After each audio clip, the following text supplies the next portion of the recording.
Hello' everyone, মই বনাব লৈছোঁ পোৱা পিঠা। তাৰ কাৰণে মই আধা কেজি ময়দা লৈ লৈছোঁ আৰু দুটামান এলাচি লৈছোঁ।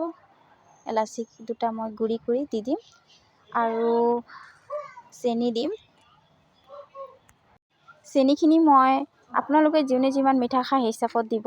মই ঘৰত কম খাই সেইকাৰণে অলপ কমকৈ মিঠা দিছোঁ আৰু ৰুকি লোৱা নাৰিকলৰ গুড়ি দি দিছোঁ।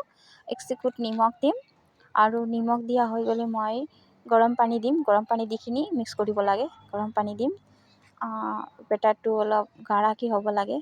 বেটাৰখিনি ভালকৈ মিক্স কৰিব লাগিব। তাৰপিছত এয়া মই জুই জ্বলাই ল'লোঁ, কেৰাহীটো বহাই দিলোঁ। আজি মই পিঠাটো চৌকাত বনাব লৈছোঁ।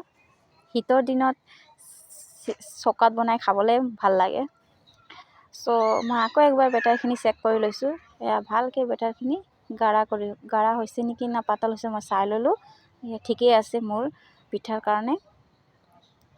আৰু সেয়া মই তেলখিনি চাইছোঁ, গৰম হৈ গ'ল। মোৰ ইফালে মোৰ তেল গৰম হৈ গ'ল। সেয়া মই দি দিছোঁ পিঠাখিনি।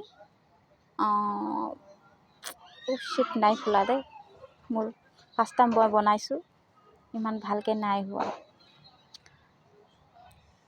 শীতৰ দিনত এনেকুৱা পিঠা বনাই খাবলৈ ভাল লাগে।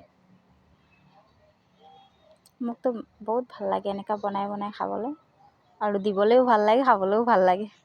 আপোনালোকে গাইজ কাক ভাল লাগে এনেকৈ বনাই কিনি আৰু খাই কিনি ভাল লাগে, কমেণ্ট কৰি জনাব দেই গাইজ। মোৰ হৈ গ'ল, ভালেখিনি মই বনাই ল'লোঁ। আৰু এয়া আমাৰ পোৱালিখিনি লগত থাকেই দেই।